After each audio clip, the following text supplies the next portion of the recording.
उत्तर प्रदेश में सड़क हादसों के लिए जिम्मेदार कौन है? क्या चालक सिर्फ चालान भरने की जिम्मेदारी भरता है? सरकार खजाने की जिम्मेदारी कौन लेगा?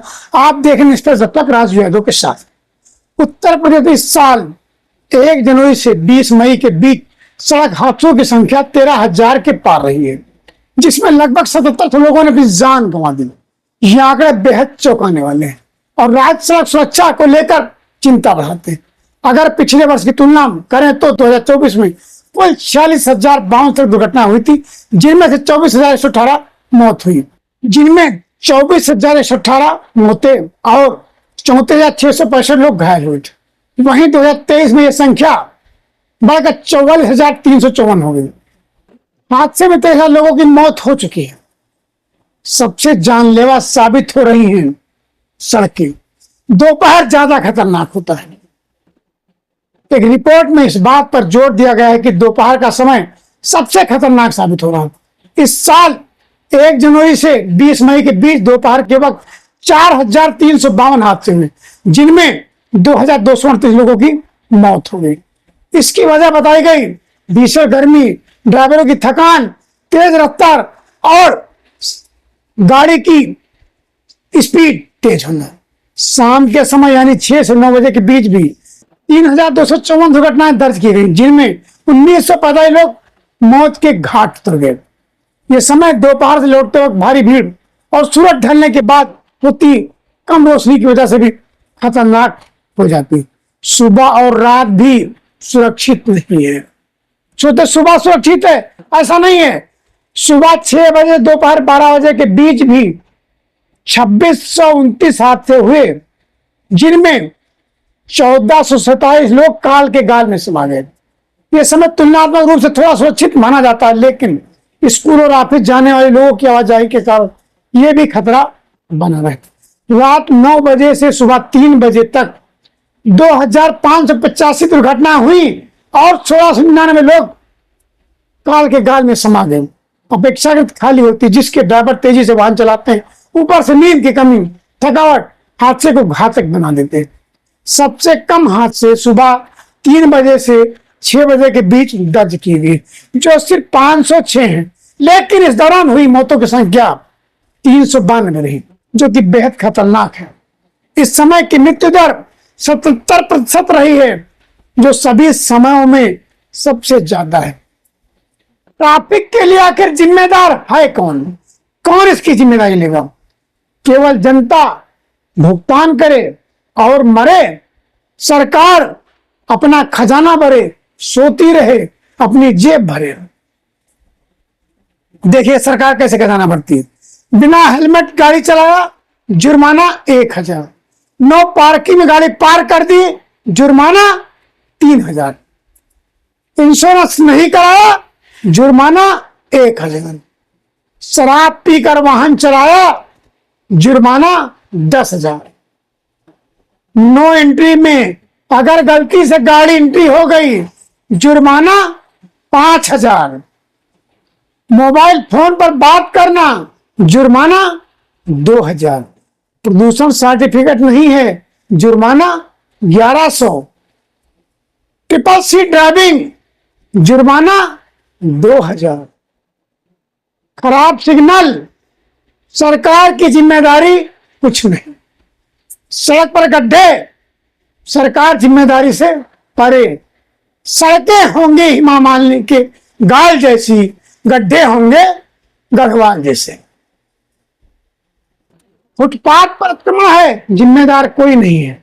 सड़क पर रोशनी नहीं है, जिम्मेदार कोई नहीं है। सड़क पर कचरा बह रहा, जिम्मेदार कोई नहीं।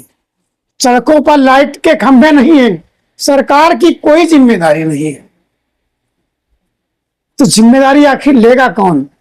खुद ही सड़कें, कोई मरम्मत नहीं, कोई जिम्मेदारी नहीं। गड्ढों में गिरकर आप चोटिल हो जाएं, कोई जिम्मेदारी आपके लेने वाला नहीं है। होता गलती आपकी है, तेज चला रहा होगा, नशे में होगा, सड़कें भगवान भरोसे। आवारा पशु टकरा जाएं, कुत्ता काट ले, कोई जिम्मेदारी नहीं। ऐसा लगता है जनता ही एकमात्र अपराधी है और जुर्माना देने के लिए उसका सिर्फ उत्तरदायित्व है कि जुर्माना भरे और सरकार का खजाना भरे। प्रशासन, निगम और सरकार जिम्मेदारी लेने को नहीं तैयार, उसके लिए कोई नियम कानून नहीं होते, तो वह किसी भी चूक के लिए कभी जिम्मेदारी नहीं लेते। क्या उन्हें दोषी ठहराया नहीं जाना चाहिए? आखिर कब तक सरकार बचेगी? सरकार प्रतिक्रिया क्या देती है? सख्त कदम उठाए जाएंगे। इन खतरनाक आंकड़ों को देखते हुए उत्तर प्रदेश की सड़क सुरक्षा इकाई ने सिफारिश की है कि खतरनाक समयों में विशेष रूप से पुलिस तैनात की जाए, स्पीड मॉनिटरिंग के लिए आधुनिक उपकरणों का इस्तेमाल किया जाए और सीसीटीवी की मदद से नियमों का उल्लंघन पर तुरंत कार्रवाई हो। ये रिपोर्ट न सिर्फ सड़क सुरक्षा की असलियत दिखाती है, साथ ही ये भी बताती है कि अब सिर्फ जागरूकता से नहीं बल्कि कड़े नियम और सख्ती से इन हादसों को रोका जा सकता है।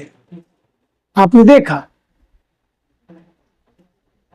नागरिक केवल काम करेंगे, दर्द का सामना करेंगे, कर चुकाया करेंगे, जुर्माने का भुगतान करेंगे और सरकार की जेब भरेंगे।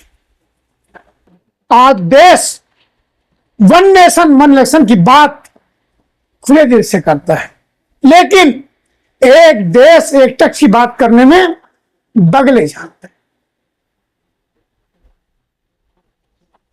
वन वे है, गलती से ट्रैफिक ड्राइवर गाड़ी लेकर चला गया, ट्रैफिक मैन खड़ा चालान के लिए, लेकिन उसी वन वे में ठेला खुमचे का धुआं बना है, उसका कोई चालान नहीं, क्योंकि उससे कहीं ना कहीं जेब भरी जा रही है। गलत तरीके से वहां की लोकल पुलिस अपनी जेब भरती है। वन वे एकल दिशा मार्ग छोटा सा लगा दिया जाता है और गलती से आप चले गए वहां पर, तत्काल चालान होगा आपका। कैमरा करेगा, गलती कैमरे से बच गए तो ट्रैफिक पुलिस खड़ा है। सरकार की जेब भरने के लिए, अपनी जेब भरने के लिए आप समझ सकते हैं क्या होता है, लेकिन सच आप जानते हैं क्या वन वे में ट्रैफिक गाड़ी नहीं जा सकती? तो क्या ठेला खुमचा लग सकता है? नहीं लग सकता, लेकिन लग रहा है।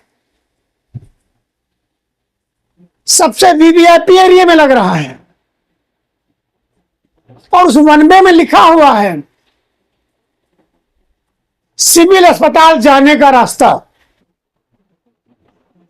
राजभवन के अगले चौराहे पर।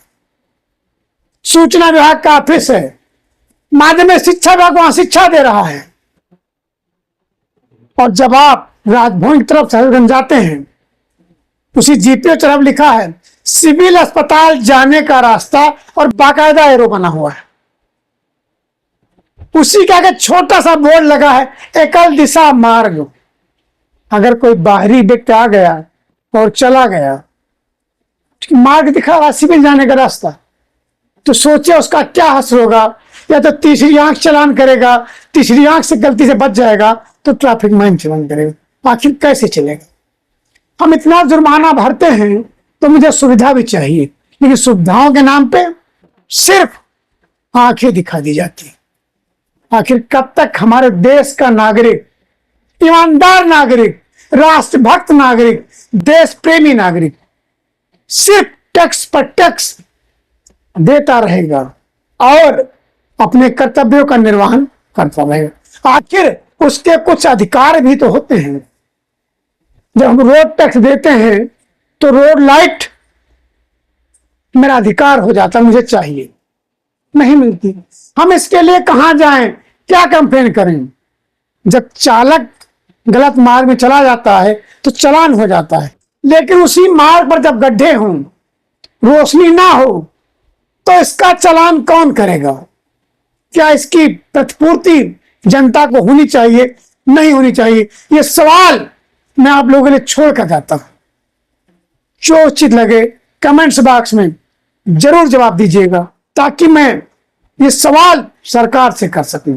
अगर आपने अब तक निष्पक्ष दर्शक चैनल सब्सक्राइब नहीं किया है तो तत्काल सब्सक्राइब करें और अपने सुझाव प्रेषित करें, ताकि मैं आपकी बात सरकार तक उठा सकूं। धन्यवाद।